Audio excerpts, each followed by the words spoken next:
All right, there we go. Will you hold that for me? Sure. All right.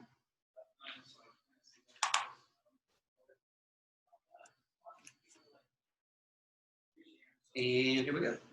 All right. Thanks, everybody. Hey, by the way, Sallie, for those of you who don't know, Miss Sallie Vallereux, this is the first episode of the Appetite for Discussion podcast from our brand new location at Red Buffalo here in Statesville, North Carolina. And I thought how fitting for my first guest here to be someone who has vast experience in alcohol and drug abuse. Exactly. to host in a brewery. Exactly. So, Sallie, introduce yourself and tell us your name and what you do. Okay. I'm Sallie Vallereux. Up until March, I was a licensed professional counselor, and then they changed my title, and now I'm a licensed clinical mental health counselor and also a licensed clinical addiction specialist. So that's a lot. You got a lot going on. You're a busy lady. But what a time now, because I would imagine with all of your years of experience with everything, the craziness that's going on in our world, and especially in 2020, what are you seeing with your patients? Like an increase in anxiety, or an increase in substance abuse, or relapse in substance abuse? What is it you're seeing from folks? Well, I think even before the COVID happened, I think there's been a lot of anxiety in our society for all kinds of reasons. I think there's just a lot of uncertainty and unrest, and I think our society has gotten very fear-based. And it's, part of my job is to try to get people into more of a love and trust perspective instead of a fear and anger perspective. And it's been quite a challenge, with, at first I was worried about the election this year and all the conflict that was going to present. And then it's like all of a sudden here comes this COVID-19, and that came out of nowhere. And then now we've had the racial protest and, all this conflict over some of that. So I think people are probably very churned up. But now that I'm doing work out of my home because of the COVID, I've been doing all my sessions since I'm of the age group that could be a little bit targeted. I am doing things, out of my home. And, the first month was a challenge because I'm not good at computer stuff, as you figured out since you've been sitting here with me. Well, you can see how high-tech we here. Yeah, we are high-tech. We are high-tech. Not necessarily. So, but I think that people are just unsure of the future. And sometimes that can be good because when you're living for today, that's a type of therapy model, kind of an existentialist kind of perspective that, people have had some time to slow down and think about, is their life really what they want it to be? And I've had people that are considering career changes. Well, that's interesting. And one of the things that I think I've read and I've heard through other podcasts is that this is actually a good time if you're in a dead-end job that you hate, that people are taking this opportunity to take a chance and to try something new. There was a saying I heard today, the people we work for think we work, and the people that, I can't remember, I just jacked that all up. But it's essentially like the people who go to work aren't really doing their job, but the people who own the company don't really care about what you're doing, or don't care about you as a person, type of thing. Right. So there's this huge disconnect. I think that's a big issue in our society. I think that people feel like there is just no loyalty. Oh gosh, and don't you think as we've gotten older, and as a society, it's getting worse. I feel like there used to be where maybe when you were growing up, your mom and dad, you knew people who went to work at the factory or the plant or wherever, and they stayed there 30 years, they got a pension, and they retired. Mm-hmm. There was no moving around. No. And it just seems and that was frowned upon on your resume. No, really and truly. Yeah, and now it's so standard that it's suspect if you've stayed too long. Right. Like for me, in my current job, I've been there 10 years this month. And to me, that's a sign of me being loyal to the company through the ups and through the downs, and because no job is perfect. Right. But I still love my job today. I look forward to going to work. But I want to go back for a second before we get to that. You had mentioned anxiety and everything that's going on. I can imagine you and other people in your profession have a difficult task because you're fighting against what I think, and I could totally be wrong, but you're fighting against telephones, iPads, and you're fighting against the 24-hour news media cycle that does nothing but puts fear into people. And so I don't even know, like, I don't think I'm a person that suffers from anxiety. I might, and I just don't know. But it would be so hard to escape it. Like, how can you tell someone who's suffering through fear and anxiety to detach from the device or the news or whatnot? Well, I just simply say that. I say, are you watching the news?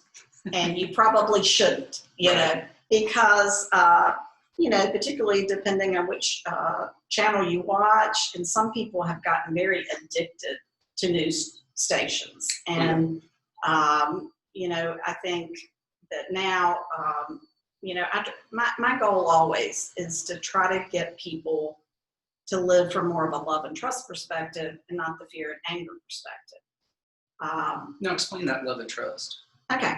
I think you have to, for me, and I think this comes from me starting out in the addiction field, actually, because I think that my perspective is a little bit different than other therapists because, when I started in the addiction field, which, by the way, I got hired for my first job, I thought I kind of bullcrapped my way through the interview, but I was told later that I was hired because I knew nothing about addiction. And so you were a blank canvas. That's exactly what she said. I said, after a couple of months, I said to my supervisor, I said, I can't believe you hired me. And she said, Sallie, I said, because I knew nothing about alcohol and drug addiction. And she said, everybody I'd interviewed thought they knew everything there was to know about alcohol and drug addiction. And I figured you were at least trainable in my philosophy. That's right. And so I was one of the few people that did not come from I wasn't a recovering alcoholic or addict, which everybody in that field was a recovering alcoholic or addict that worked in the field. And you talk about a field that's changed. When I started out, I worked with people, some of them didn't even have high school degrees, let alone college degrees. And then over the 15 years I lived in Cincinnati and I worked in patient treatment, when I left to come here, the last two therapists hired had doctorate degrees. Wow. And I'm not real sure that's a great change because most of what I learned was from the people that were recovering alcoholics and addicts. Mm-hmm. And gratefully, I always worked on inpatient units that had both recovering people and non-recovering people because I think you bring something different to the perspective. But I do think that having those role models of people who have experienced it certainly gives them an advantage. But sometimes, we'd see things differently, and I think that was a plus too. I'm sure there's a definite need for people who have higher levels of degree in fields and whatnot, but it's really hard to beat people who have lived it, gotten their hands dirty, and really understand it to a human level. Right. Does that make sense? Oh, instead of absolutely. Instead of what you're supposed to know to answer. Not book learning. Not book learning. But life experience. There you go, life experience. Right. So when you started out doing that, how long ago was that, if you don't mind saying? Let's see. Well, let's just start with at least 40 years. Okay, at least 40 years ago. But you've had to have seen such a change in the drug use, would you say? Yeah. Now, I would imagine 40 years ago, more people were probably doing alcohol. Exactly. Drinking and smoking marijuana. Right. But today, I mean, there are kids starting with hardcore drugs earlier. It's really frightening. That is, as much as we're supposed to be educating kids, I think that kids have lost that. I don't know what it is. I think it's a lot of it is TV and the media and everything that we've almost like normalized drug addiction. I mean, years ago, you know, I had a police officer that said, do you have, you know, he said, well, if I ask, do you have any drugs in the car? They say no. And then they find marijuana and they said, well, that, you know, I don't even think of that as a drug. And, you know, and that's been years ago. So, you know, I think it's like what I see in society is that there's this one-upmanship and craziness going on now. I mean, the only good thing that's come out of the COVID virus is that I haven't had to see school shootings, you know, on the news at night or hear about school shootings. And look at how we've been desensitized to that. That's what I was going to say. It seems like a lot of the younger kids growing up, they're introduced to violence early. You know, now that my kids see cartoons, I even see the cartoon characters, some of them fighting and beating each other up, and you're getting hit by the train and this and that. And I have to tell my son, like, we can't watch that. That's too violent. You go, yeah, too violent. You know, but you're already, you know, at 3, you're making them that's okay. You know, that's normal. And I think that's something that even, you know, me as a parent, that I have to do a better job of seeing what he's seeing in his little development, his and her little development. Right. You know, I think that's true, but you know, it's interesting because I keep one of my grandsons quite a bit, and I went back to like Looney Tunes and stuff, and the Roadrunner and stuff, and you know, the anvil falls on his head or whatever, and you know, it didn't make us all violent people. Correct. You know, I think that it is everything in society. And I think it's the stress level in the homes too that are part of what is going on as a society. Yeah, I would say, yeah. And parents bring that home. Plus, most times now you have 2 parents in the home that are working and are bringing on separate stressors home. Absolutely. And, you know, some just cannot detach when they get home. You know, they're still bringing that bad day home. And then you have to take it on the ones you love. Well, and I think a lot of it centers around economics. I think that everything is about money. And, you know, I had a mother that was a stay-at-home mother and didn't work. And, you know, I certainly valued that, although I have not been that person, you know. And so, and I also think there's a position for working mothers because I think my children have seen that, you know, I can be more self-sufficient and certainly than my mother was. And, you know, sometimes you see that comes at a cost for being dependent with someone. But I think that everybody is rushing to do more and more and to see more, to do more. And I have indulged my children to the nth degree. So I am not pointing fingers, but I also wonder, what are they going to do in 15 years that is going to be new and different and entertaining to them? Because I've taken them on some fabulous trips at fabulous places we've stayed, and you know, we've done a lot of things, but I do think that we get desensitized to pleasure and probably pain. That's a good point. What is it that makes you think that, have you ever dealt with folks who have not enjoyed pain, so to speak? When you say pain, you mean like physical pain or emotional pain? Well, I think you can get addicted to either. I mean, ask people to get tattoos. They're like, God, I love that. Like that was an adrenaline rush. You know, it's that pleasure pain thing, probably a sexual thing too, but you know, it's that pain and pleasure thing that sometimes attracts people. You know, I know people, and I'm sure you know that you've come across them through the thousands and thousands of people you've counseled throughout it. But I know people who are some of the smartest and some of the most, they have so much talent in the world, but it's almost as soon as they get ahead, they almost sabotage themselves. Oh yeah. You know, they are almost, their comfort zone is in that depression, you know, just below happy. Does that make sense? Like you're okay. And you know, most of us are you know, below the top, and so you have something to strive for. But you know, when you get to the top, there's only one way to go. And so, you know, successful musicians or actresses or, you know, actors or, you know, professional people, I mean, sometimes, you know, you pay a price for that perfectionism. And, you know, obviously there's some rewards from that as well. Oh yeah, for sure. But some people can handle success and some people can't. Absolutely. You know? And that's where I try to look at balance with people's lives.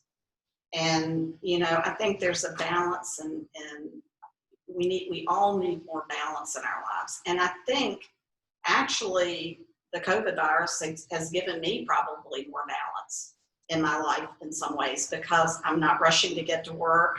Yeah. I'm not, you know, I can do things around the house or take a break or whatever. If somebody doesn't, you know, if somebody cancels out, it's been a little bit of a pleasure to just slow down in life a little bit. Of course, the first month, I was heightened in my anxiety, wondering where this was going to lead me or my family. I had a daughter that had kidney stones and a cyst on an ovary during this whole mess, and she went to the emergency room in Charlotte, so that was like really scary. And then she was worried that she picked up the virus and could she give it to her kids, and you know, we got past that. I had a minister's wife who was in the hospital, you know, on a ventilator, and so it felt like, you know, it really was a life and death situation. And then now, personally, I've got one client that's got the COVID virus, and but other than that, I don't have anybody in my immediate realm, and so I think, you know, I have calmed down a little bit, and maybe that's not all good, because I think we could be getting too lax. Well, let me ask you this: since you're the only person I've actually met who knows someone who has tested positive for the virus, Right? Are they asymptomatic, or are they someone that was very sick? This one isn't. She is sick, but she's sick at home. She's sick. And you know, if she was dying, she probably wouldn't go to the hospital. But you know, she's one of those people. She went back to work. I told her last week, 2 weeks off. Do not say you'll do it, because that's her issue, is a workaholic. And so she texted me later and said, I asked for 1 week. And then I talked to her today, and she had gone back and worked on Saturday and Sunday, and she was paying a price today. She says everything is like, whatever you do, it's like going uphill. Mm. So it's really attacked her respiratory system. She's tired. She's tired, very tired. It's interesting that you say that maybe we're getting not too lax, but I think there has been such a fear and such an anxiety because we were watching so much TV. I mean, every day. I mean, you know, listen, I was all in on this thing from the very beginning. We took our kids out of daycare early. I started working from home. Right. Gosh, right before St. Patrick's Day. Right. But then as things move along, and you know, we still get conflicting and confusing information daily. So confusing. You know, so at some point, some of those folks standing up there and you lose a little bit of credibility. Like, you had me in the beginning. I'm on board. But now I have to scratch my head. Do I wear a mask? Sometimes, not all the time. Do I wash my hands? Always. Am I using hand sanitizer? Yes. One thing it has taught me to do, I would like to think that I have good hand washing anyway, being a nurse. However, I did not realize how much I touch my face.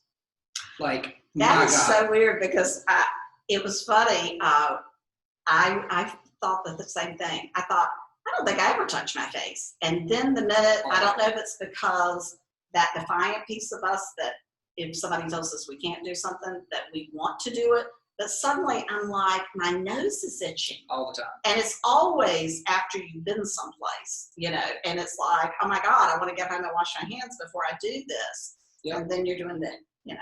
Oh yeah, well, you're doing that, and then your crazy. Eyelashes are tangled, you know, and you're like, I can't touch them, I can't pick them apart, you know, and you're like, my nose itches, or, you know, how often do you rub like, for me, do I rub my chin? Right. You know, and it's like, oh, you disgusting creature.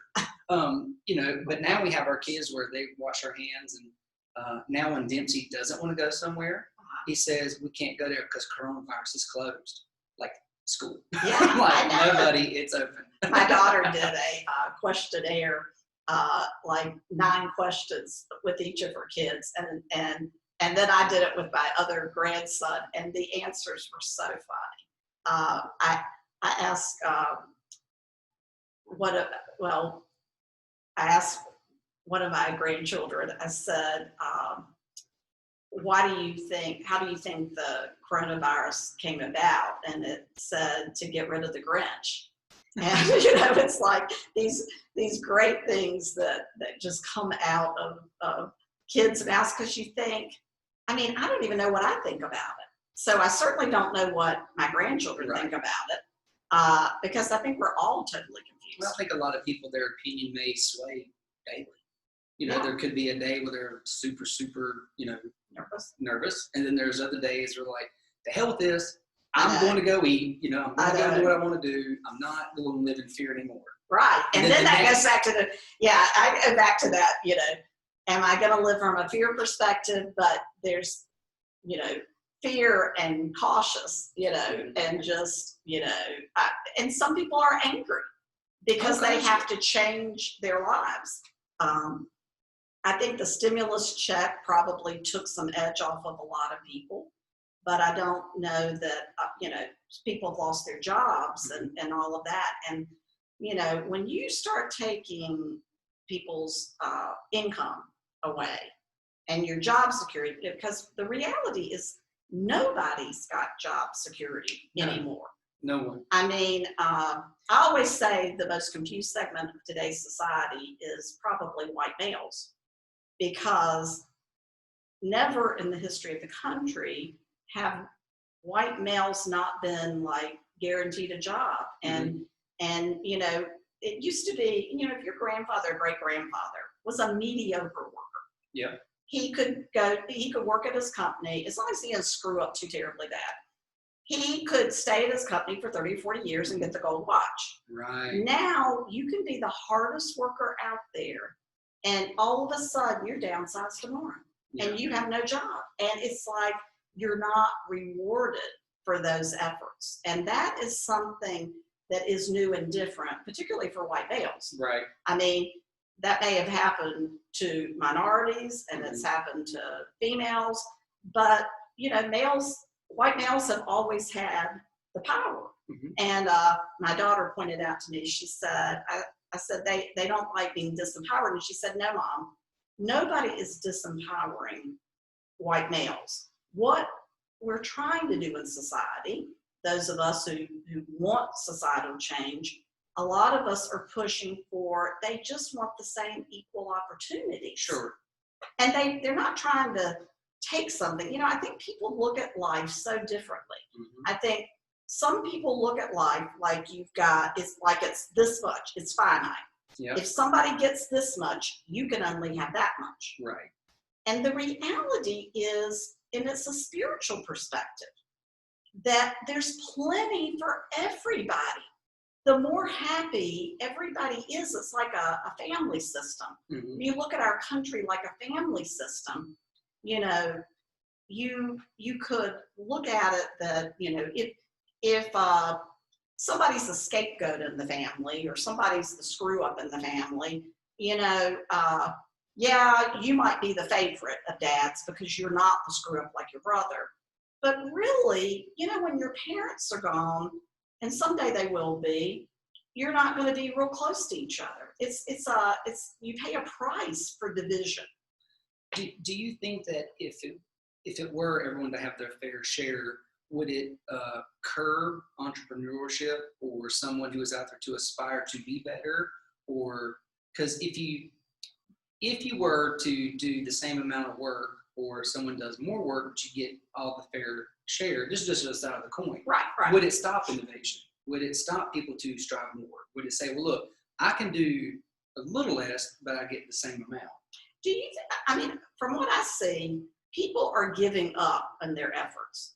It's like, I swear to God, and it's been years, I have seen, what I used to tell people 30 years ago, as far as, their attitude towards work, I swear to God, sometimes I'm just like, you know what?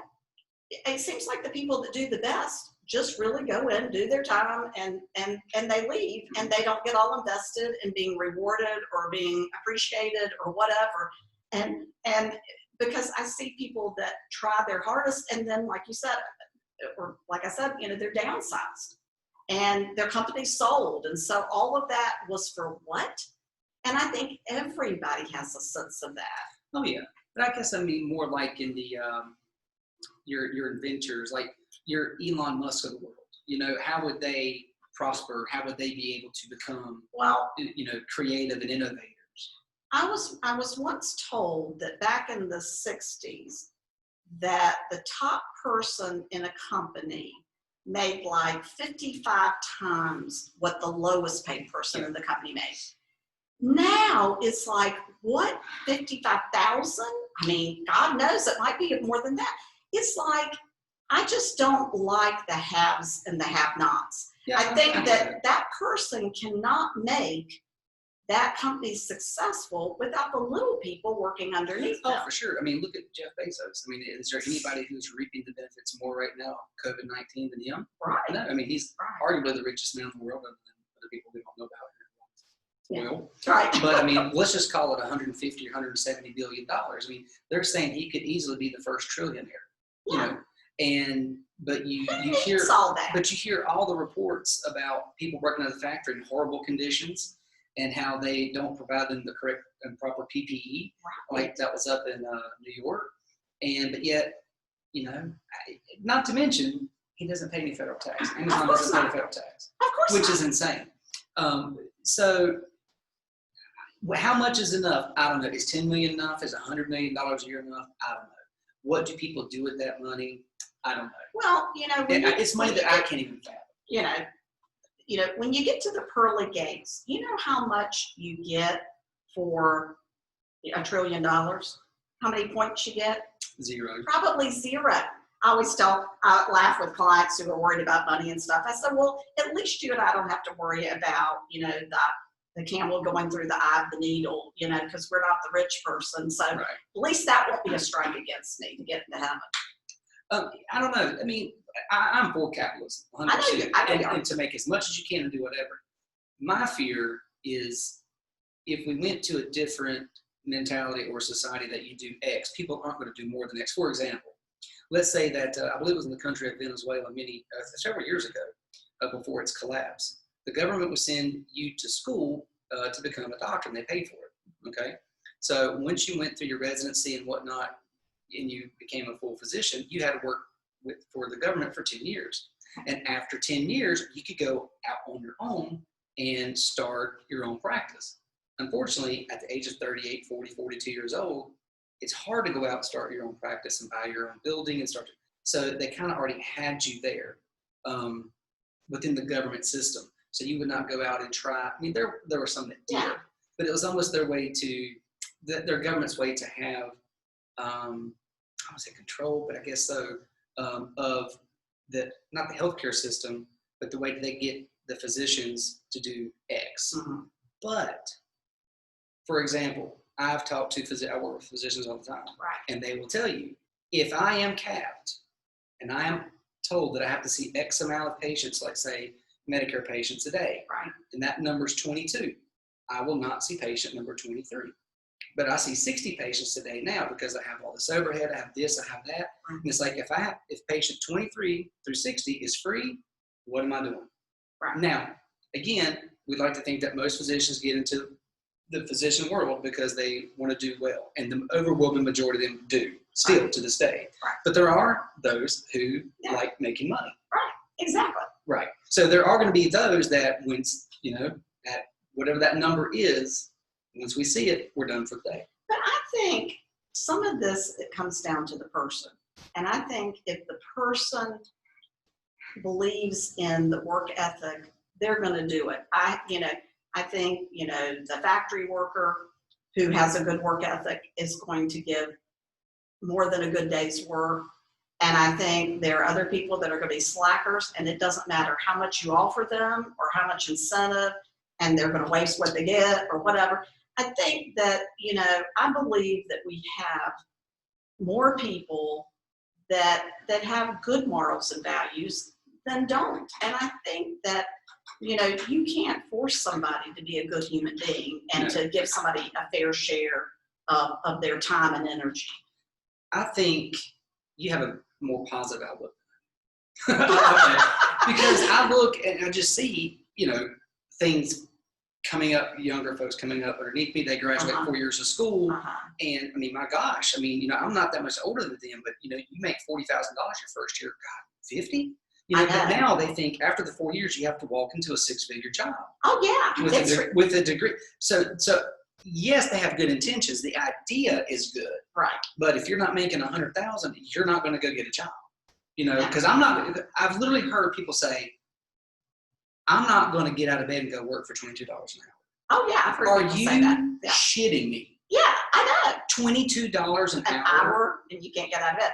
But I think that again, it's never enough. We live in a society that everybody is in competition with each other. We're not in cooperation with each other. We're in competition. And because their friend's making more, and hell, my friend takes off all the time and he doesn't do crap. Oh my God, he works out of the home and they don't even know it, that he goes on vacation and pretends to be working. And they think all of that is just okay. I think that that our value system has changed in our society, and that hard work ethic. Yeah. I think there's some sense of entitlement. Oh God.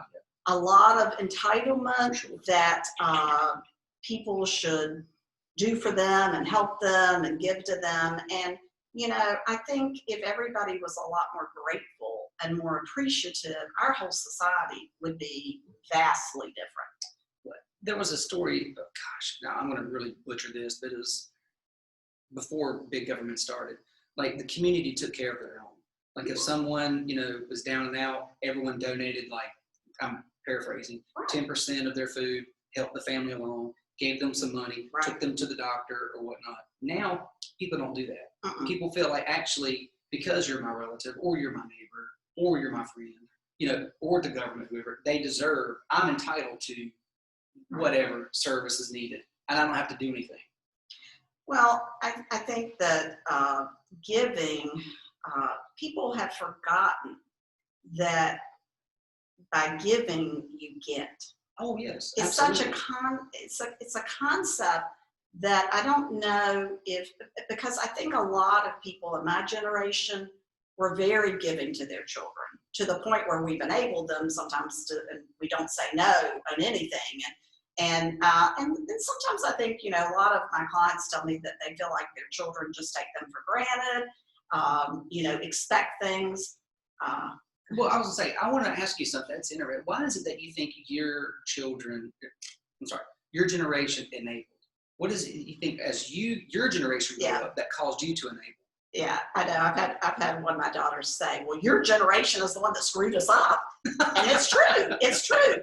And we did that because I think we were good human beings, and society has changed so much and the options have changed. And, one of my daughters, talks about, wanting to travel like all of her friends. And it's like, her friends are going, my children's friends are going to Bali. They're all going to Australia. They're going all these places. And some of them, Is Jeff Bezos her dad? Huh? Is Jeff Bezos her dad? No.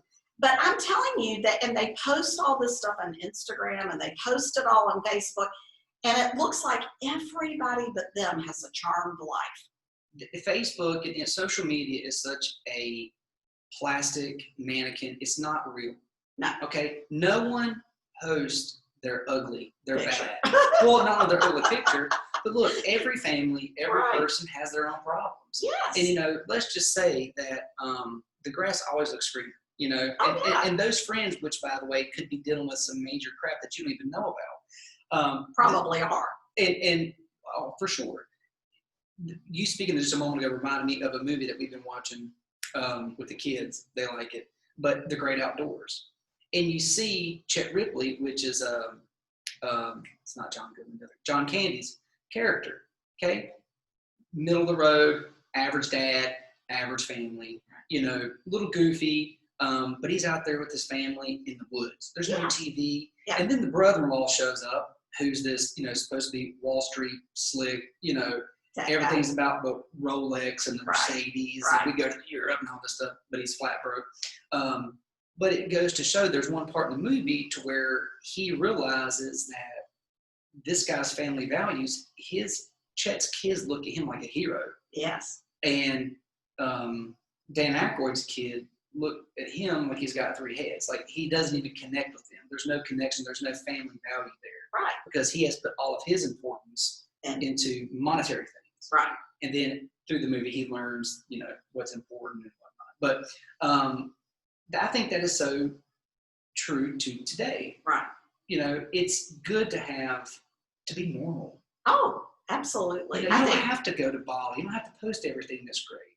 Right. You know, I mean, because a lot of people look at what they're doing and it makes them feel bad about themselves. Right. You know, I've told my wife, one of the worst people to watch on planet Earth is the Kardashians. Oh, God. Because they are the downfall of women.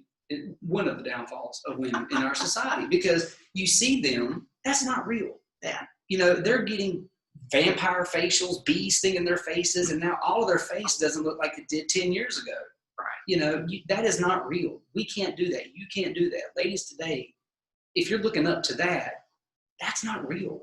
Well, I think you have people with one value system or another. You know, I have daughters that don't wear makeup and stuff, and I'm always like, oh my God, I probably don't want to go out of the house if I don't put on some makeup and stuff.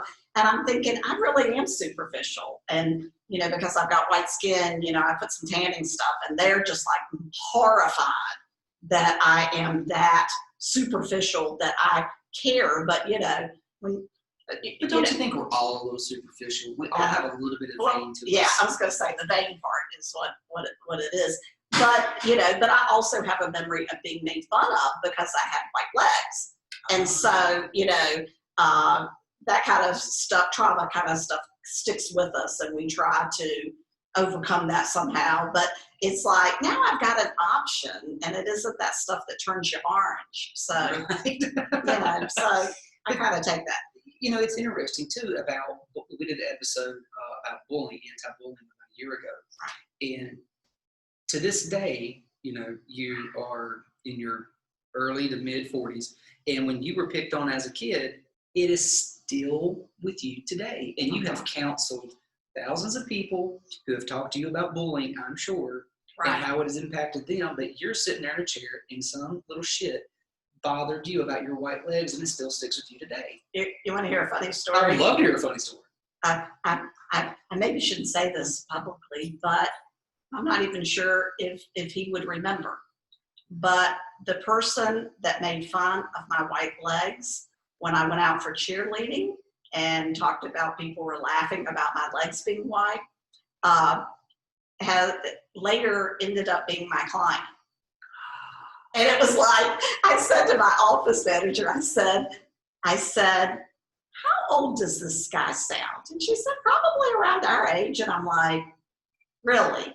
So I'm thinking, could it be that guy? And sure enough, he came in, and it was funny because we talked and stuff. And, you know, now I know, of course, his family history and what all was going on with that.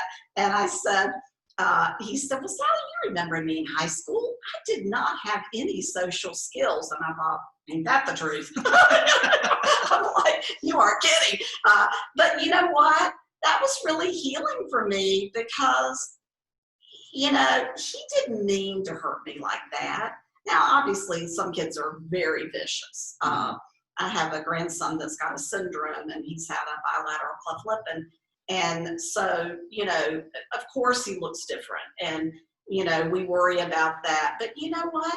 I don't know of anyone, and I've never had a client that came through my doors yet in 40 years that didn't have somebody make fun of them. If it wasn't at school, it was in their family, or their little cousin, their cousin used to make fun of them, or, you know, their older brother. I mean, but I think it's so vicious now because of the social media, Mhm. and that people join on that, or people know about it. Like, I didn't tell anybody what happened to me. I didn't tell my friends because I was so embarrassed. I didn't go home and tell my parents, but I carried that hurt. But now, now everybody's friends are bullying that person for bullying you, and then it just keeps escalating. And I think that anger gets a life of its own. Could you imagine if social media was around way back then? Oh God, I am so glad that I grew up in the era that I did, because it was a simpler time. And what you were a kid were you a 60s kid or a 70s kid? Well, I was born in the late 50s, Okay. and then in 56, and then, grew up, of course, in the 60s. And God, that did seem like a great time to be alive. yeah, Oh, and I the 60s have a and son-in-law 70s? that always says, I just wish I could have lived in your era instead of mine. He's like, I'm too conservative for this era. Like, I don't fit in this. And I think a lot of people envy that. And there are things about it to envy. We didn't talk about anything that was going on. My parents were split up, and I didn't tell my best friends until I got to college, and I found out something about one of my roommates, and then it's like, oh my God, I can break that don't talk rule. Right. Now, we've got permission to talk about things, but, and I think kids talk sometimes more. It's just there are not that many adults to listen.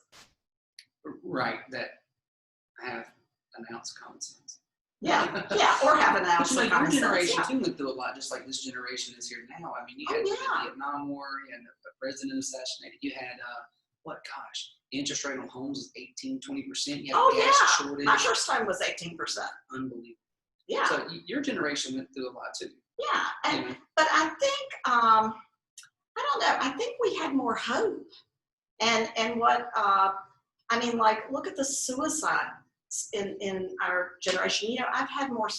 I've known more people that have suicided. In the last, in the last 10 or 15 years than in my whole career. And I worked inpatient treatment with people that had serious addiction issues, but like hardly anybody attempted suicide after they left.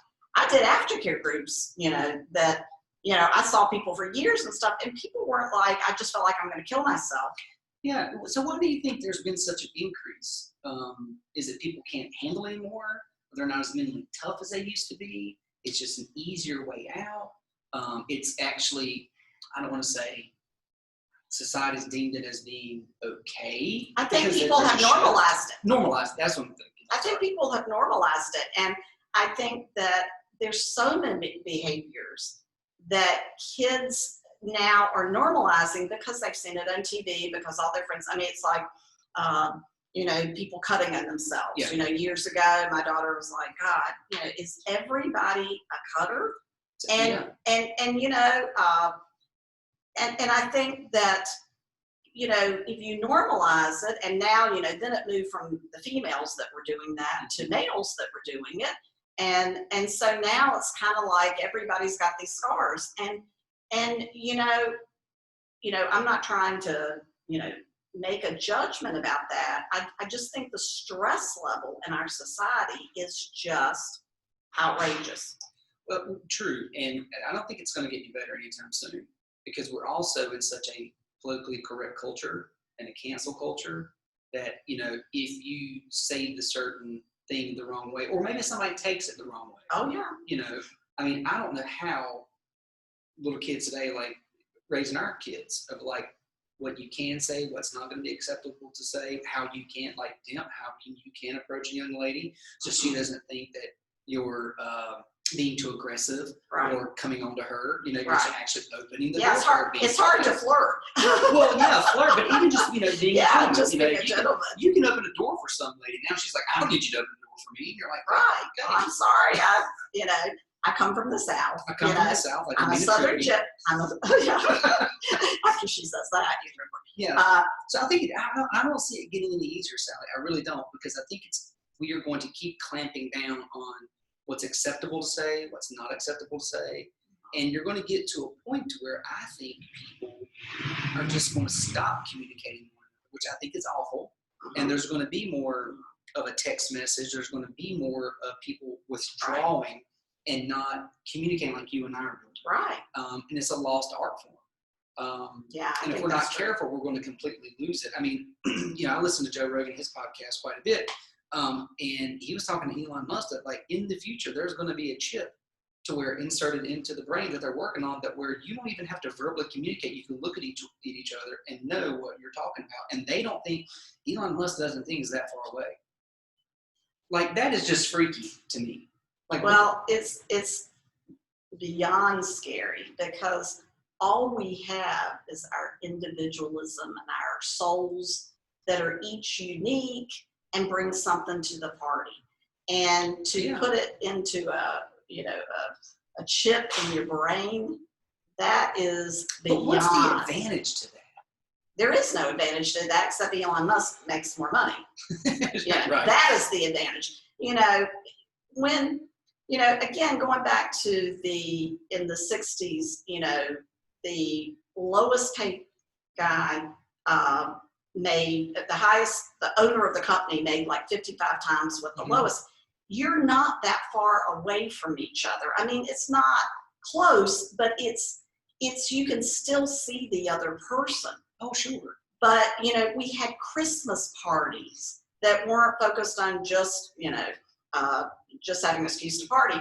Well, yeah, it probably was an excuse to party. But, sure. I'm saying now people, you don't even get a present at Christmas. We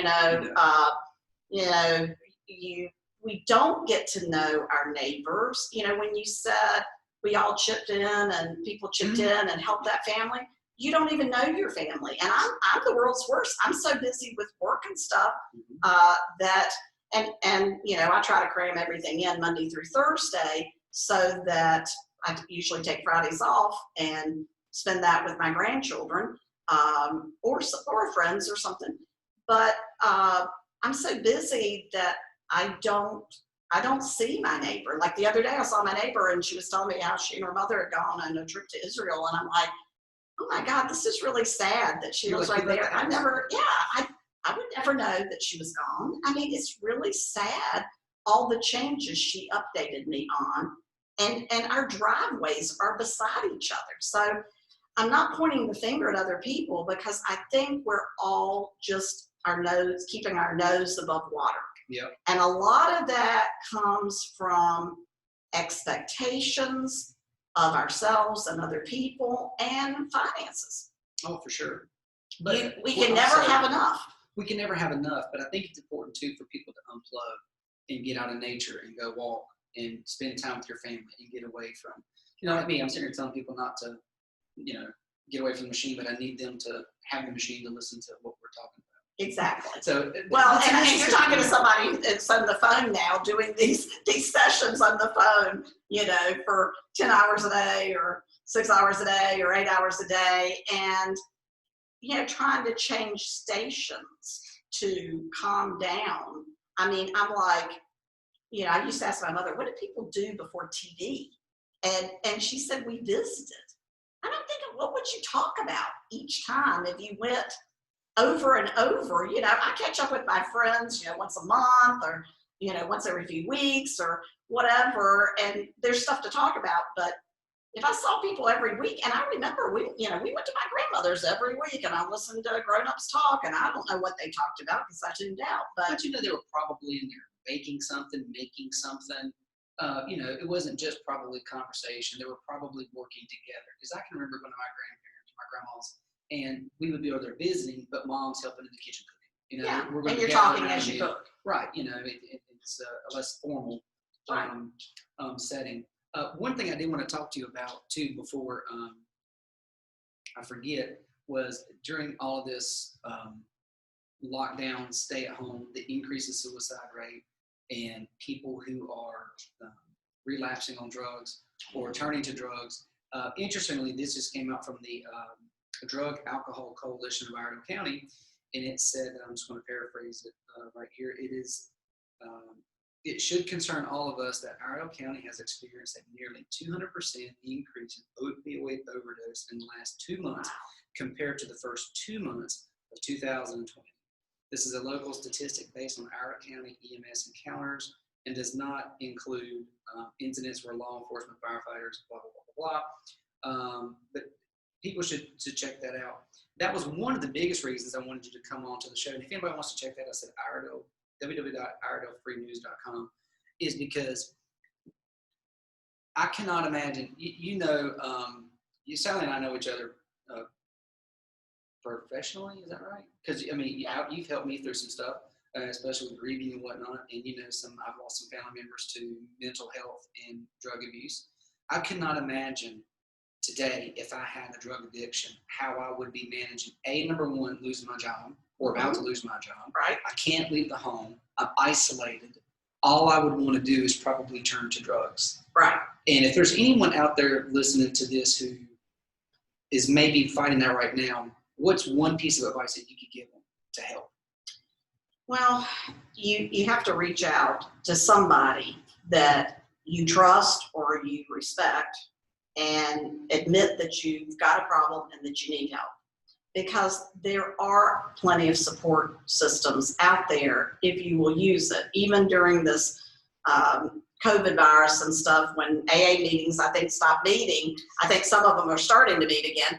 But, there are hospitals to go to. But, people have been scared to go to hospitals for fear they'll get coronavirus trying to get over their addiction. I've had to try to figure out what to do with people that have addiction problems this month because some of them have not been in good health, and it's like, I don't want to send them. I don't know that they want to go to an inpatient treatment where they're already in a compromised position and they could get sicker. So, you're trying to figure out what's the biggest priority. Usually we always said your addiction is primary. Right. But during the coronavirus, maybe not, so, but there are support systems that are out there, and there are a lot of people that are there to listen and support. Now, some people don't have the greatest of advice, and some people are more judgmental than other people. But, at the very least, you can check out AA and NA meetings, and people are doing this online. I have a client that told me last week that her daughter's been in recovery, and gratefully, she's only like 22, 23, which she's already got a year of recovery. I'm like so impressed by her. But her mother was telling me when she was home the other weekend that she was going to AA meetings in London and in Ireland online. And what a novel idea, but nobody thought of that before this coronavirus, that you could actually go someplace. So, I mean, if you are struggling, you can go online, attend a meeting in another state, another country. If you're scared to talk to somebody that might know you, then there are plenty of options.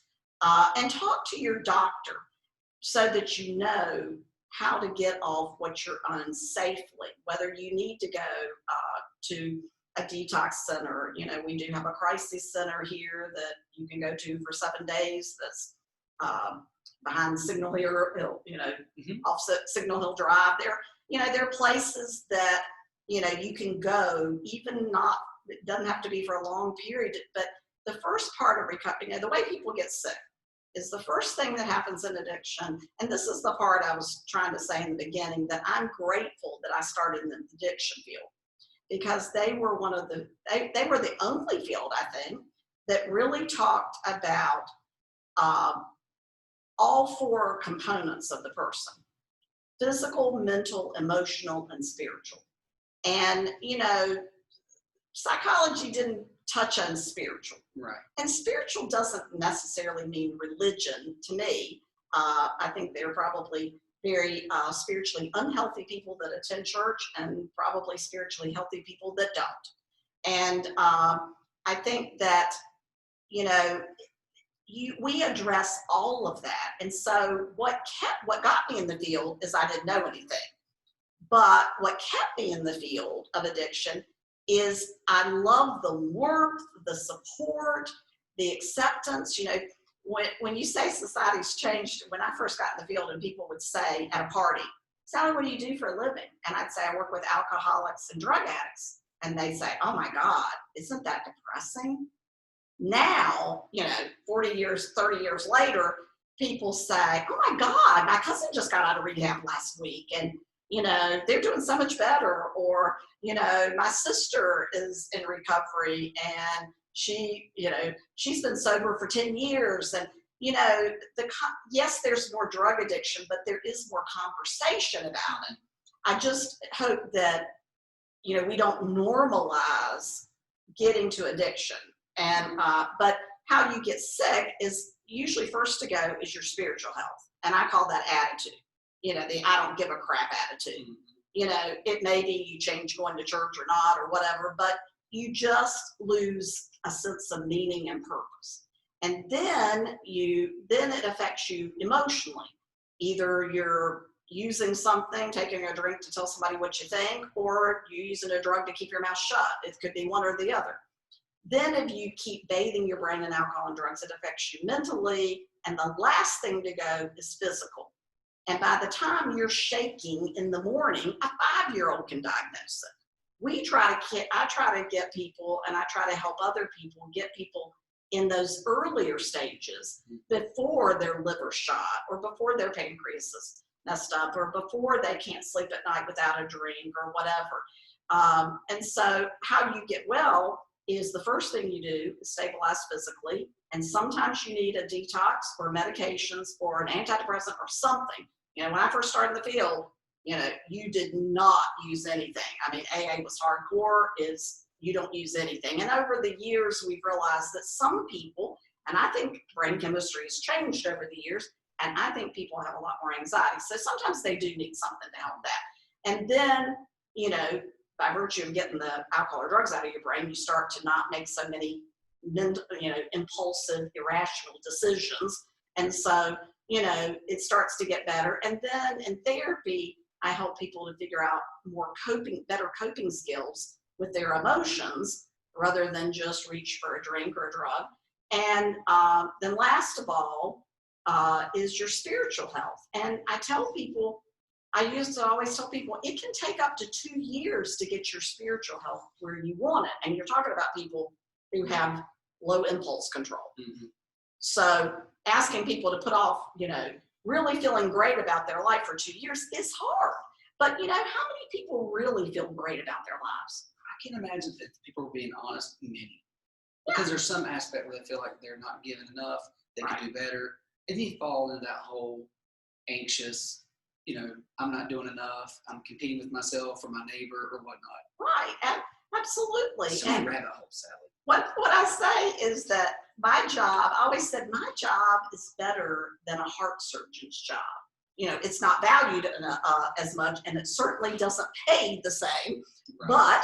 But, when I see somebody get well, and I mean, get sober, not dry. Dry is you don't have the chemicals in your system, but you still have crappy attitudes. But, when I see somebody get well, it's like the whole person. They gain weight, they physically look better, their complexion clears up, they're not ruddy, they start to make better decisions, emotionally, they start getting better, spiritually, all of that, and their families get better. It's like they say, thank you so much, for helping my son, or it's like everybody gets better. And this addiction problem is a big reason for all the anxiety, because every one of those addicted people impacts so many other people. And a lot of those people are coming to my office and going to their doctors and getting medication and, getting into chronic pain because of the stress.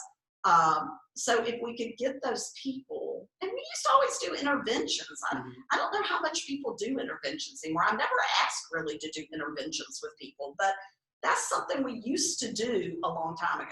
And would you like to see that come back? I think I would, but what you have to have is you have to have the family and the loved ones and the ones that care about them to come to sessions, and they get educated first about addiction, and you set that up so that they release some of that anger because an alcoholic and addict can smell your attitude. Mm-hmm. I have not thought about that before. Yeah.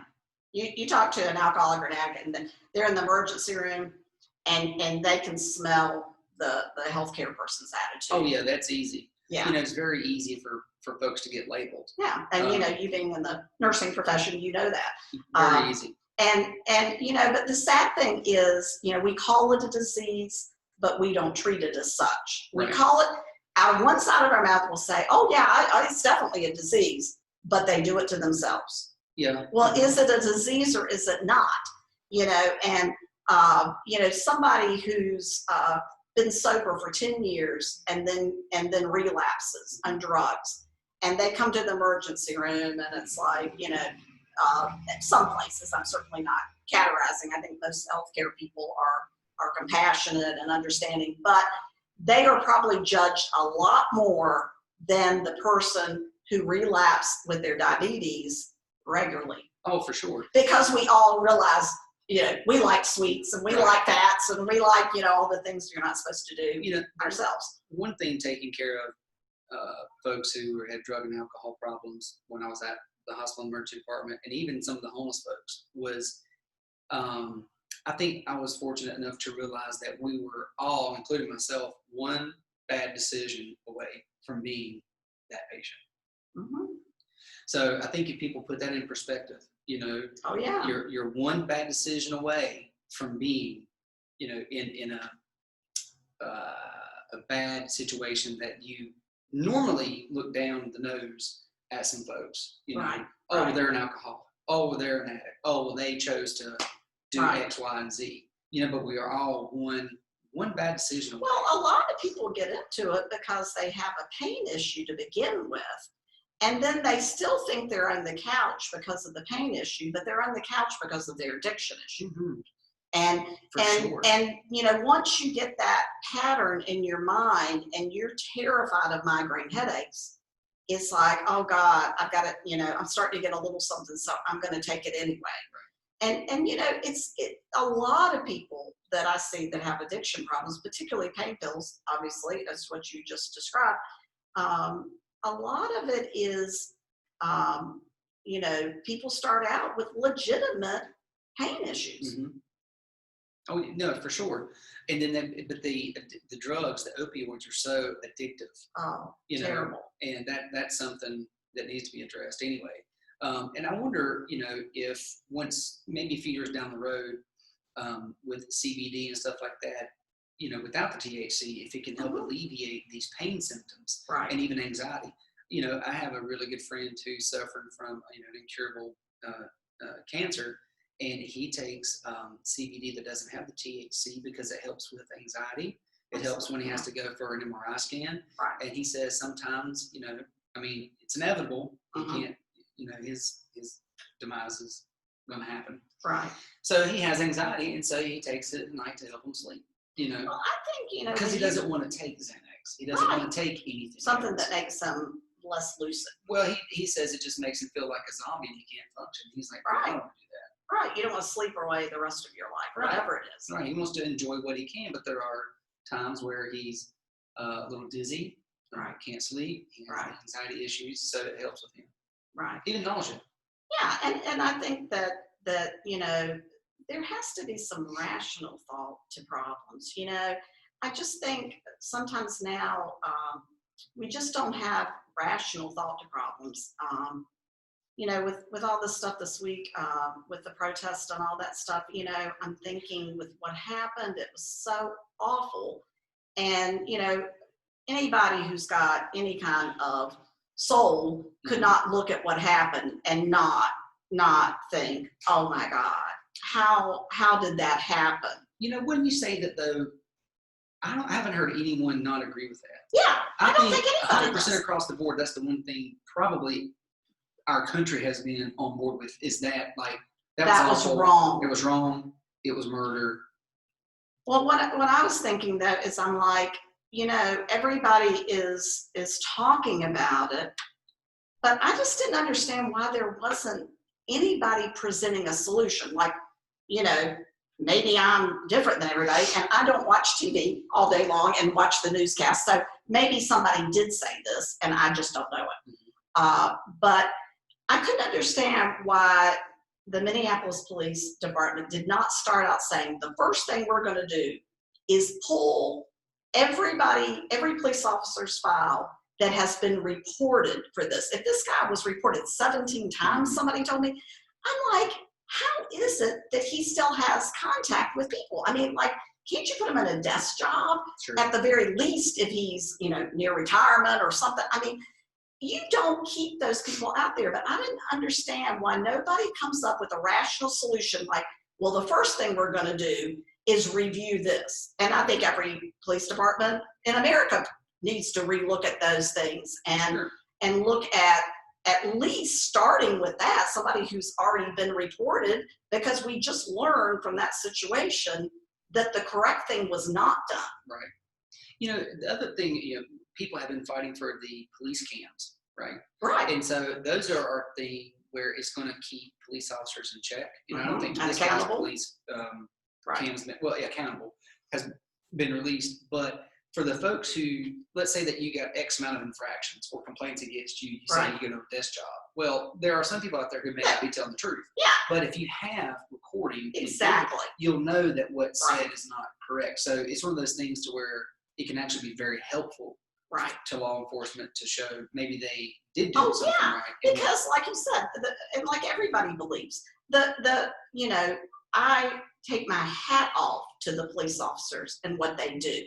I wouldn't sign up for that. I kind of talked about, or I've said to people, like with this COVID virus and stuff, I'm like, suddenly your profession, nurses, were having to put their life on the lines for their jobs. Oh, sure, yeah. And that was something that's different because, when you sign up to be a police officer, you know that going in. When you sign up to be a fireman, you know that going in. When you sign up for the military, you know that going in. But, you signed up for nursing and never considered that piece. Did you? Yeah, for sure, because that's something that we have to go over because we fight things that people can't see, like bacteria, germs, and virus. So a dirty needle stick by, someone who's HIV positive. Or has full-blown AIDS. Yeah, that's going to, or someone who has full-blown hepatitis C and you're changing out their urine catheter bag and you're not wearing a goggle and their urine splashes in your eye. Right. Now you may have hepatitis C for the rest of your life. Right. Depending on, the situation. That's something that, especially working, in the hospital, inpatient, you never know what's coming through the door. Right. I mean, I'll never forget, the one thing I didn't ever expect as a nurse was, going into working with elder care and the nursing homes, and you do your rotations, that some of them, they don't have their mental stability, they have Sundowner syndrome, maybe dementia, Alzheimer's. You expect at some point there's going to be some sort of physical altercation where you're going to have to protect yourself, but also to make sure you're protecting them. Right. I never expected someone to come in the emergency department with the police, fighting the police and myself. And the doctor, well, the doctor was literally hanging on the guy's neck, yelling, "Give him the drugs!" And I'm being kicked. Right. And the cops are sitting there. I never expected that. Oh, wow. I never expected to have to physically wrestle. So you have a lot of empathy for what the police go through. Oh my gosh. And sure. and I think police departments need to have counselors as a part of that, and to push people to talk to counseling, because it behooves it would benefit everyone in our society that to get rid of the control people, the people that have authority issues and misuse their power because they didn't have any power as a kid. Everybody stereotypes that those police officers are the ones that didn't have this as a kid. They didn't have any power, so they want power now. Well, yeah, there are probably some of those people, but you know what? If you can misuse your power with a black man like George Floyd, you can misuse your power with a rich white guy too, or a vulnerable teenage girl that happens to be my daughter. Right. Or we need to, like I said, I would have thought that somebody would have said the first thing we're going to do is review reports of racism and misuse of power, and review those things. And particularly when you have, a heck of a lot less than 17 reports, you do something with that, and there should be a community group or something, or a board comprised of all kinds of walks of lives, all kinds of races and, genders and transgenders, whatever. Sure. And that, if it seems that it's bad, that they have to meet with those people. Because I'll give you an example. When I used to work inpatient treatment, and this was early in my career, well, not that early, probably 5 years into inpatient treatment, because I changed jobs, so I can remember that. But I had a group of, what people would call white redneck males in a group. And they were saying the most sexist statements and the most racist statements. And I was like, I left that group and I was so angry. I'm like, oh my God. And then it occurred to me, I'm prejudiced towards people who are prejudiced. Yeah. So maybe I'm not any better than them. Right. And I think that there is such a breakdown of communication, what you were talking about before, that we can't listen to the other side and exchange ideas and consider what the other person said. I think that that's what I do in my office with couples, and it's what I do in my office with families, or I try to help people strategize how to go back and deal with conflicts with other people. Sure. And, there's always a perspective. And the next day I went back and I told those guys, I was so angry yesterday. And then I thought, well, who are you? Now you're prejudiced against people who are prejudiced and sexist. And so I said, I just don't understand where those attitudes come from. And then they start telling me about the women that they've dealt with, or their mothers, or they start telling me about, they got beat up by some black guy or some Hispanic guy, or you start to understand that it goes back to fear. Yeah. And that's what I keep saying, that, it's very simplistic, but if we could all, give the other person an opportunity to talk. And, if I was on one of those boards for the community, I would want to hear, how did you get that attitude?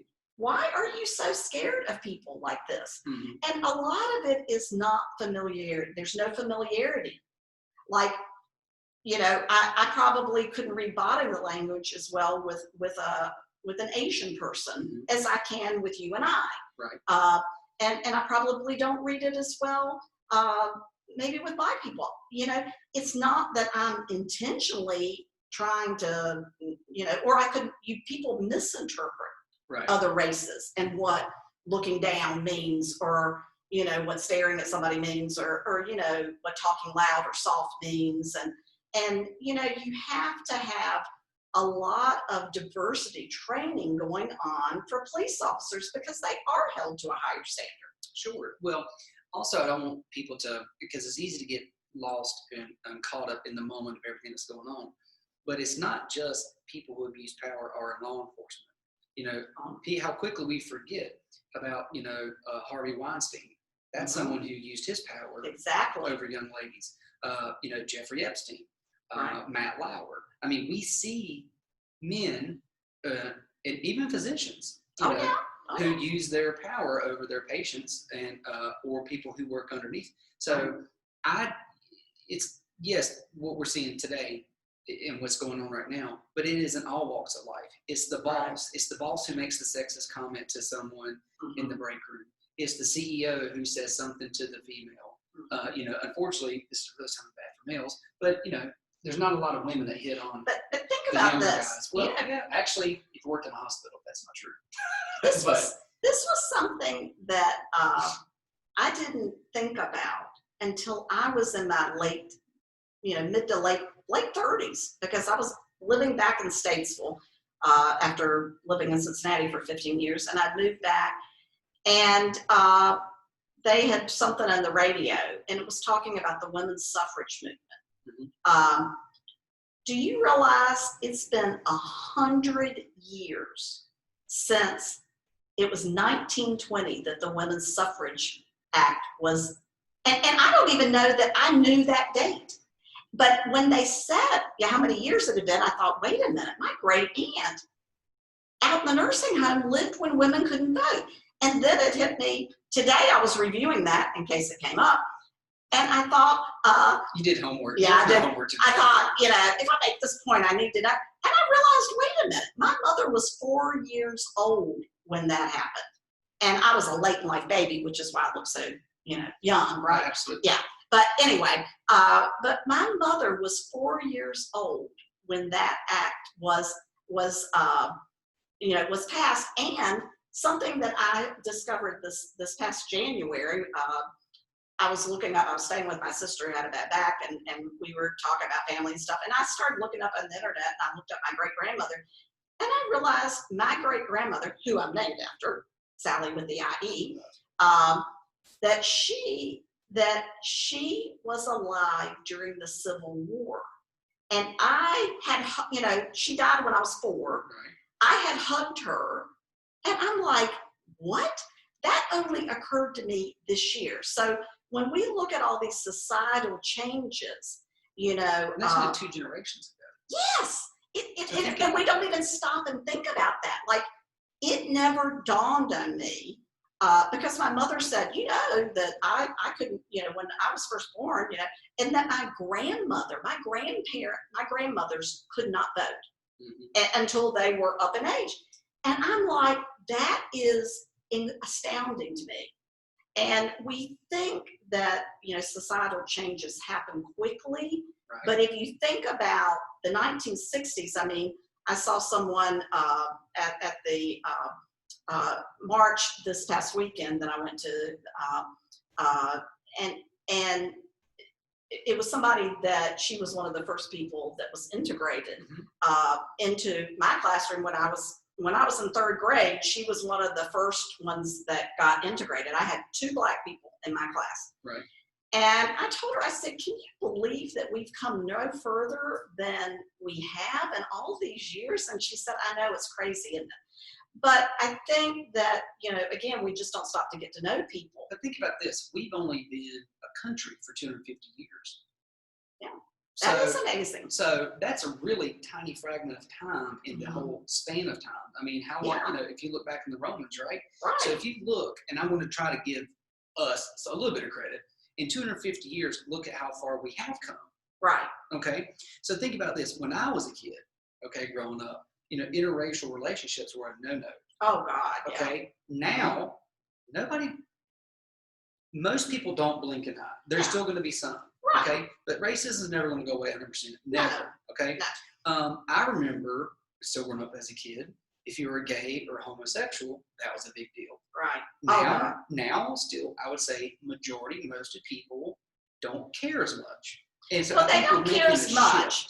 But you know what? I talked to someone who lived in North Carolina, lived in Los Angeles, and just moved back, and his partner's with him.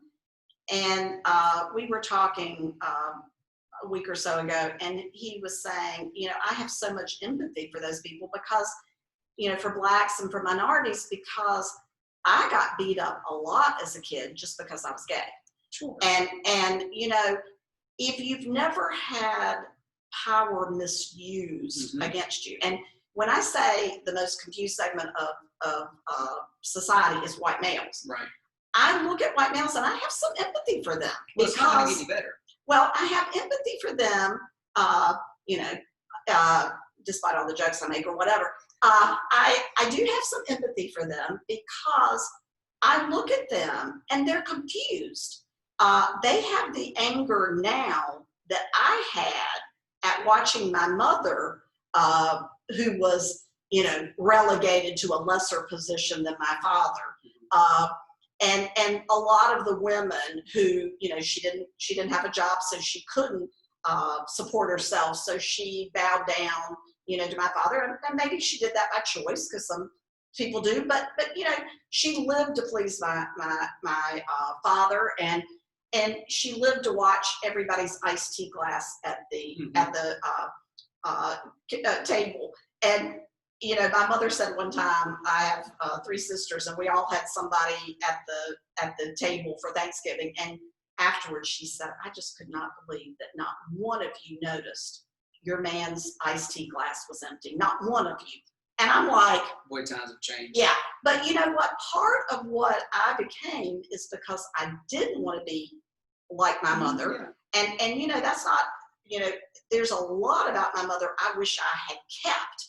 But I have to always worry about being more like my father, that misused his power at times, or and because you know, I don't think anybody sets out to be you know, to misuse their power, but sometimes you try not to be the passive person, so you end up being the aggressive person, or because you don't want to be the aggressive mother you end up being too passive. And so it's always a balance there. But it's just amazing to me, you know, all these societal changes, and, you know, people expect a lot more should have happened, and a lot more needs to happen, but it does take time, but it definitely takes conversation. Sure. But what I was going to say is that white males do not, I see them struggling because I know for a fact, you know, help change diapers, Yeah. help fix dinner, help clean the house, do all that. Well, you know, whereas, you know, people's fathers and grandfathers, they never changed. My father said he never changed a diaper. He did not know what to do when I came in really late and I told him, you know, here's the diaper bag, I'm going to bed. And he's like, what? I don't know what to do. I can't change your diaper. And, you know, because they got away with that. You know, you guys don't get away with anything, and we still leave you because you don't meet our emotional needs. Of course. And that is frustrating because you're working hard, you're getting, you know, you're getting downsized, or you're getting skipped over. You know, affirmative action and the women's movement in the 60s has changed a lot of things. And I think that's why the white male voters came out and voted conservatively. I don't think anybody cares what our president is angry about. I just think it attracted the white males, and sometimes more traditional women, because they're just glad he's angry like they're angry. I mean, maybe. Could be. I want to back up a second about empathy, because I do think white male, you're going to fall into another unfortunate situation to where everything that you just mentioned, but also you don't know what you can say. You don't know what is going to be offensive or deemed racism or homophobic, sex, whatever it is, phobia. But also now, if you listen to the news and you listen to some stuff that's out there, I'm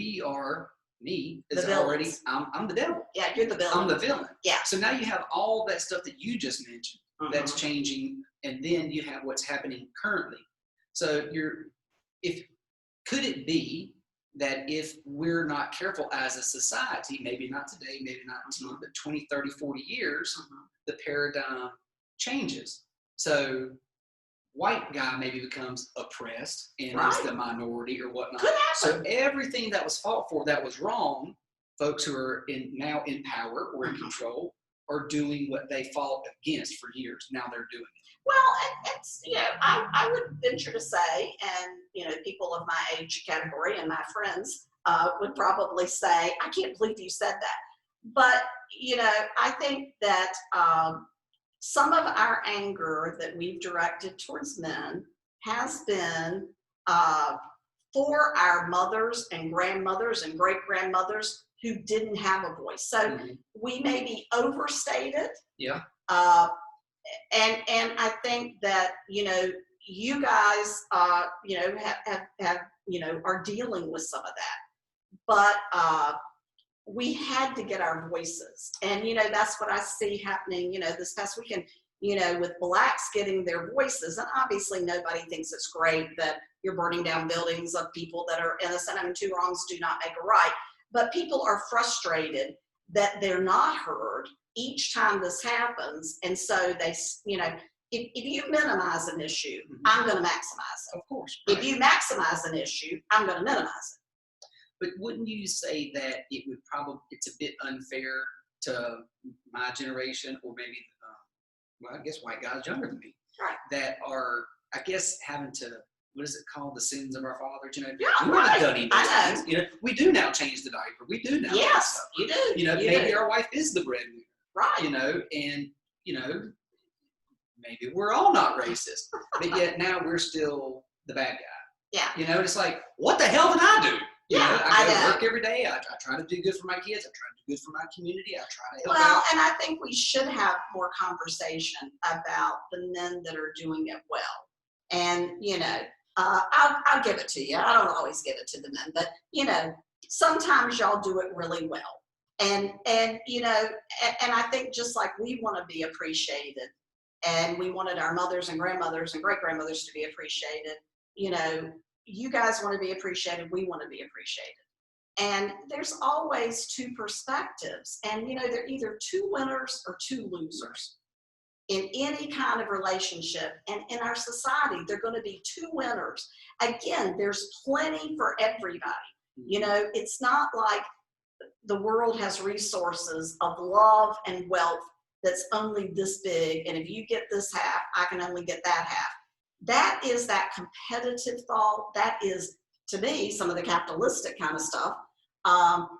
That why, if we lived from more trust, from a more trust perspective and a love perspective, you know, we would want to help each other. We want to give everybody a lift up, because, you know, if I validate you and you're my husband, and I encourage you to come do a podcast that you love doing, and you come home happy from it, then I've won. I didn't lose that crap time that you're spending doing that podcast that you should have been home paying attention to me.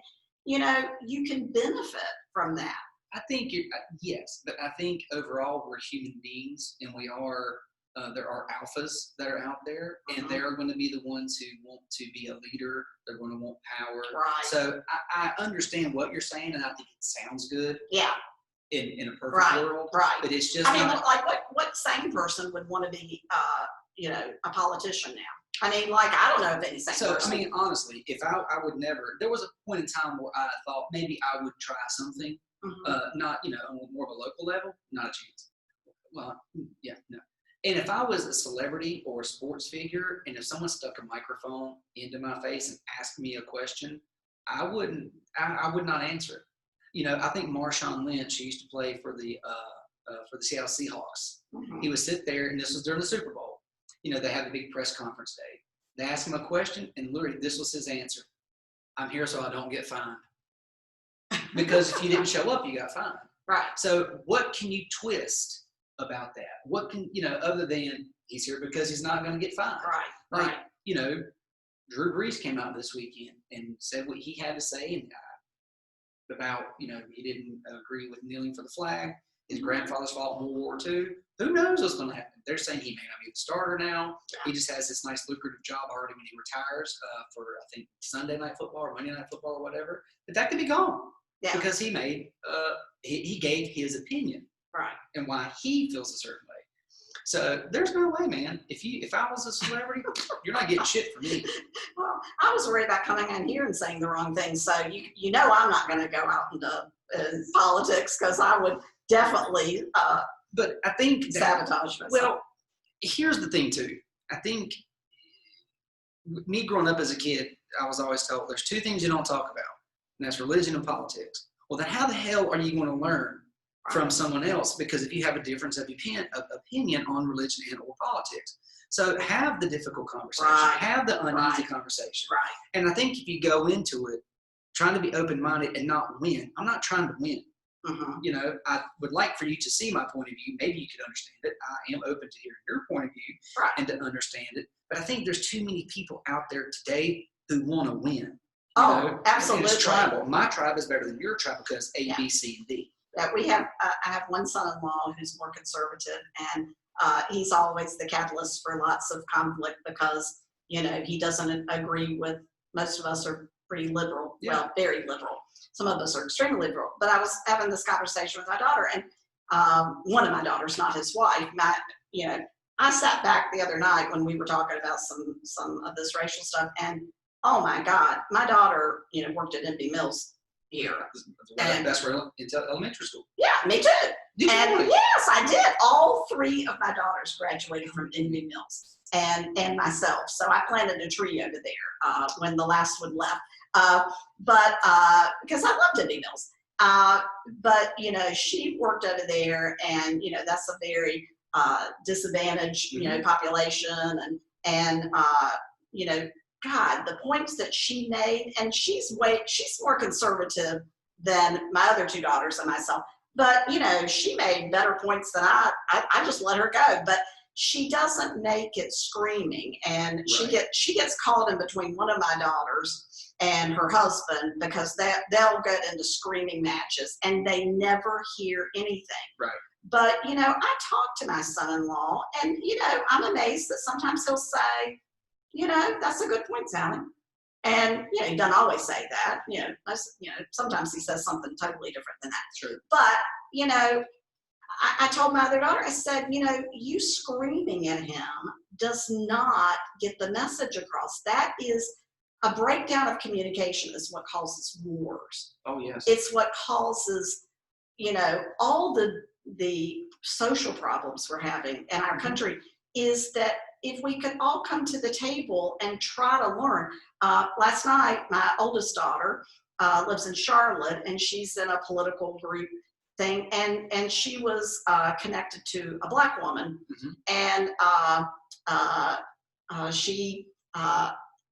they had like a hour and a half, 2-hour conversation, because that's what they did, is they connected them to the opposite race, and they talked about what happened on the phone. And I loved her because my daughter told me her name was Mimi, which is what my grandchildren call me. So and she owns a bakery. So support Mimi's Bakery if anybody's listening. In Charlotte. In Charlotte. And but my daughter said, she had such a good conversation with her, and she'd never talked to her or met her or whatever, and they just got connected by telephone, But that's the kind of thing that will build a community and make us less fearful of each other. It's like, I think people are really good human beings. Democrats, Republicans, independents, whatever. I think everybody wants to be happier and more at peace and not so fearful and not so stressed out. No, for sure. I think at the end of the day, if people were just a bit more patient and just be calm, be nice, just be nice to people. It's the right thing to do. It is the right thing. And it's in really our not gut, hard. I tell people, when people say, well, when we get on that spiritual stuff, I say, do you believe in God? And some people say, oh, I don't know. And I said, well, do you have that inner voice inside of you that tells you what's right or wrong for you to do? It's conscience. And for me, I'm like, well, it doesn't come from me, because I'd always do what it said, and I certainly don't always do what it says. And I think, that, if you listen to that side of yourself, then it's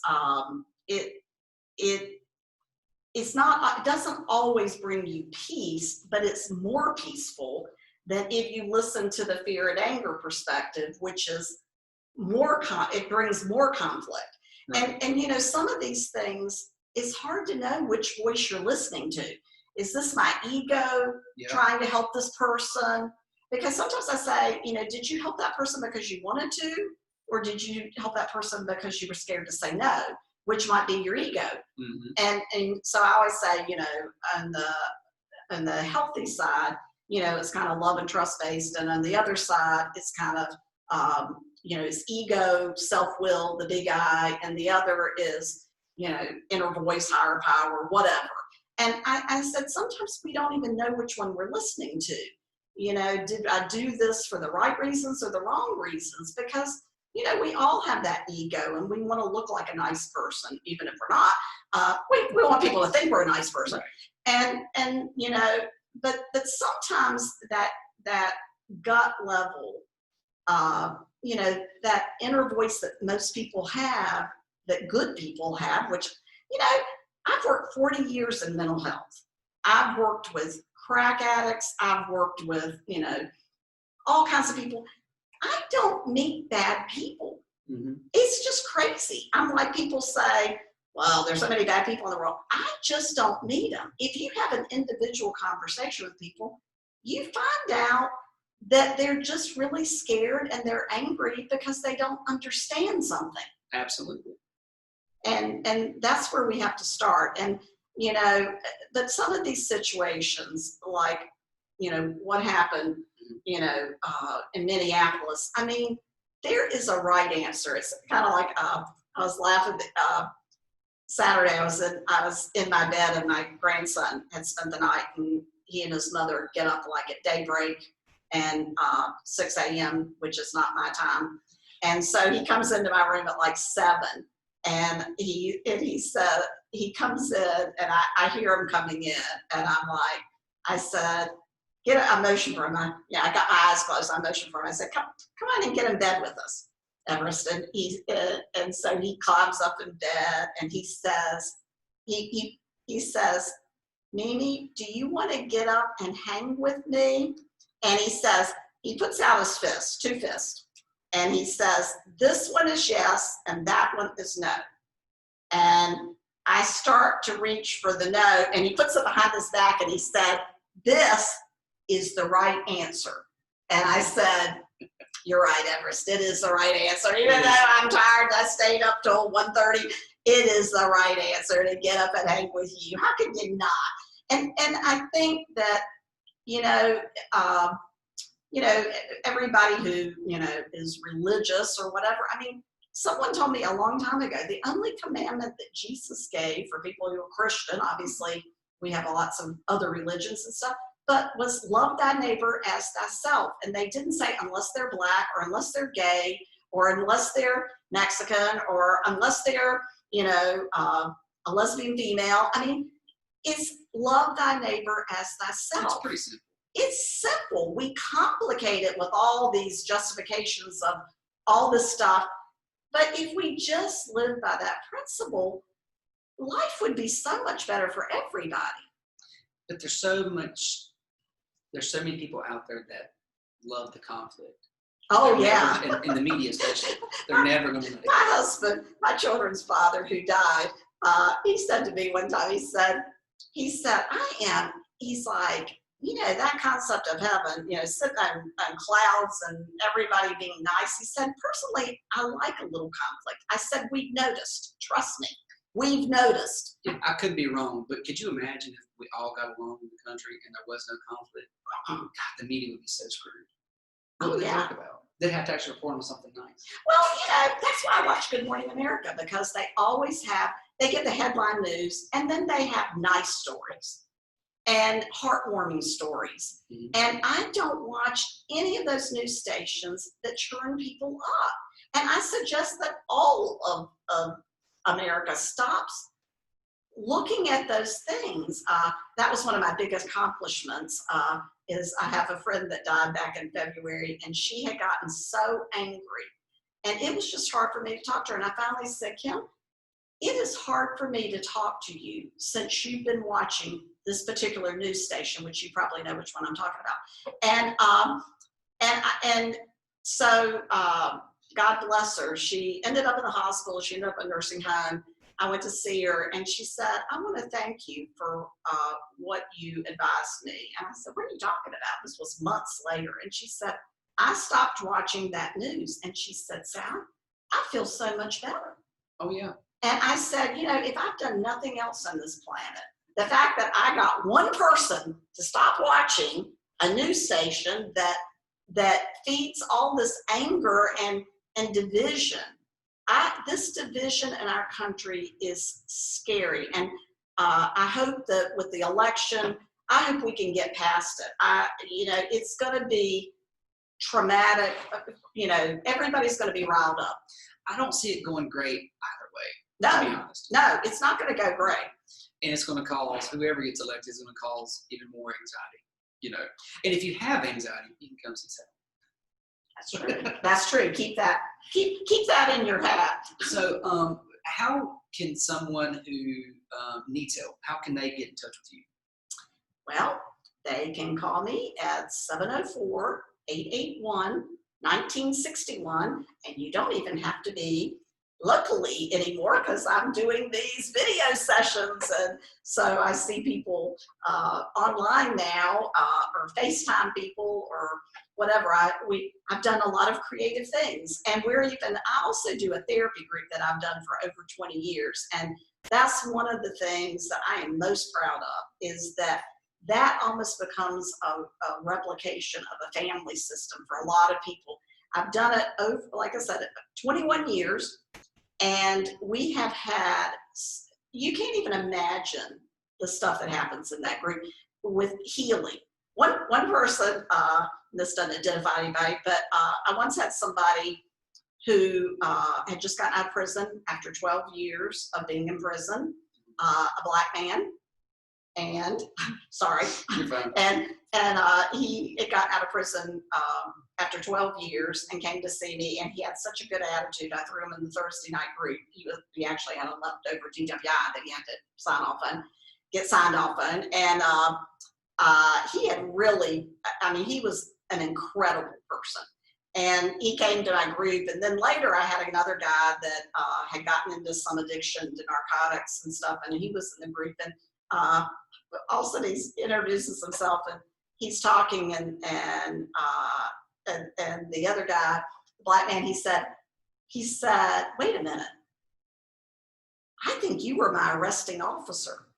And it was a true story. And he said, really? He said, was I nice to you, man? He said, yeah, I think you were pretty nice. And I'm like, and he ended up, the Black man gave the white man his phone number and said, call me if you need support, because he had quit drugs when he went into prison, right, and had stayed off of drugs, and he had not been rehabilitated in prison, but he had determined to rehabilitate himself with his anger. He wouldn't even be around somebody that he wouldn't allow himself to cuss, not be around people who cuss, but he did not allow himself a cuss word, because he said that's like the first drink for me. Oh, wow. And so I hooked him up with a lot of another young vet that had a temper problem. I connected the two of them, and connecting people is what I love best. And so I do that Thursday night group, and if somebody wants to come in and see me and see about sitting in that group, right now we're doing it virtually, so you could even do it wherever you are, you could sit in that group. But we try to love people. If I had to sum up what I do for a living, I love people till they can love themselves. That's a lot of what I do, and that is not what I'm supposed to say. Professionally, that is not what I'm supposed to say, but I teach people how to love themselves. But that's what I love about you. You're not by the book.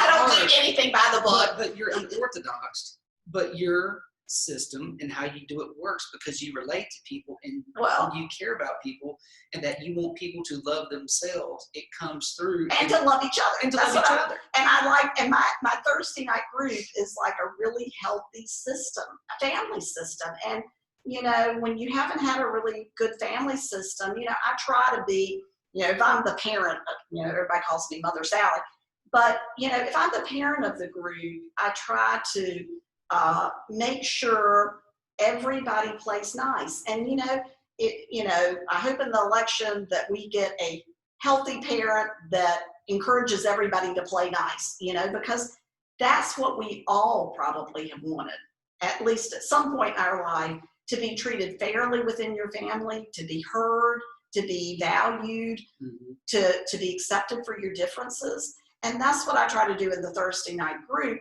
And I think we do a great job. And I don't have to do anything in that group. My group members are so caring to each other.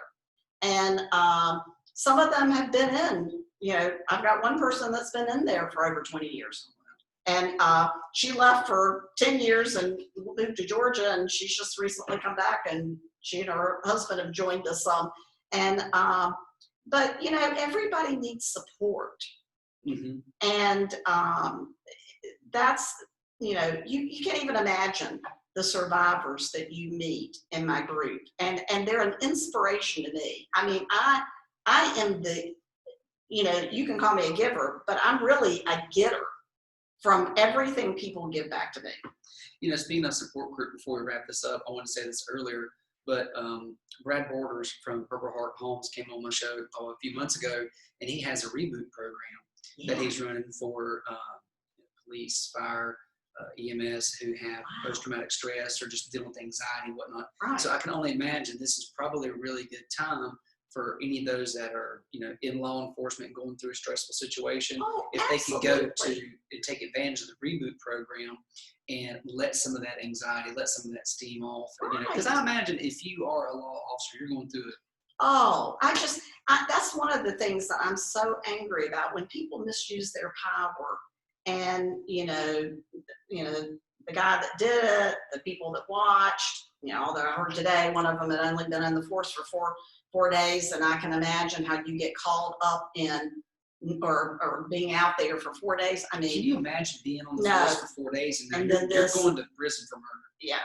I mean, this whole thing has been crazy. And, I feel sorry for, I think if you've got somebody that misuses their power, let's say they have a child and they already have a jerk of a father, and then on top of that, now everybody hates you because of you have your father. Your father is your father.